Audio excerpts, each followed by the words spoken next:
talaga ang SB19 members? Well, sa nasabi nga pong post ng isang fan sa kanyang comment, sinabi niyang, SB, kakain ako ng Bioderm pag nireplyan mo ko. Ang problema, nag-reply ang SB19 official at sinabing, paano ba yan? With love emoji. Ibinahagi ito ng Lionheart sa kanilang artikulo at sa comment section ay may nakalagay na bilang 18 at Bloom Bioderm Mukbang As.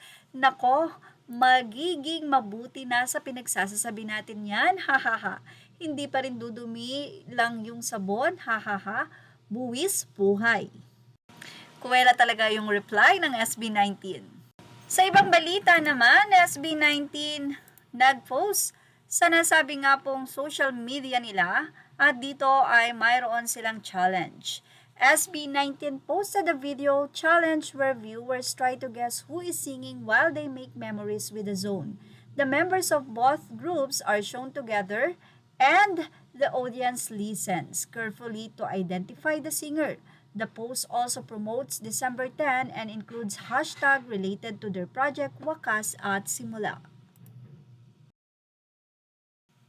Samantala, nakakaiyak naman ang naging post ng Mostly KS, kung saan ay ginawa niyang background song ang kanta ng Mahalima na Wakas. At ang nasabi nga pong MV or ang musical video na ito ay ibinahagi niya yung nakatanggap ng notice ng SB19 na pinagbabawalan sila, prohibited na gamitin nila ang pangalang SB19. Dumating sa punto na nag-cancel sila ng mga shows at naman dun sa inatin na nilang shows ay kinakailangang banggitin ang bawat pangalan nila. Stel, Pablo, Joss, Justin, and Ken. Yan ang kanilang ginamit pansamantala habang nakikipaglaban sa kanilang pangalan bilang SB19. Isa sa mga lyrics ng Wakas ay ang ngunit unti-unting kumupas. Meron ding itong punong-puno ng buhay dati.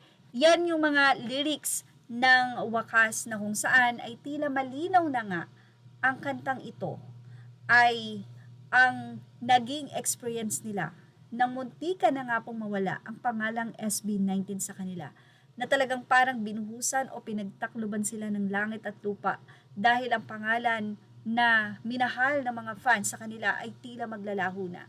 So ito yung lyrics na kung kaya mong ilaban, pwedeng wag nating bitawan dahil talaga pong nilaban nila ang SB19 hanggang sa ito po ay kanilang mapagtagumpayan.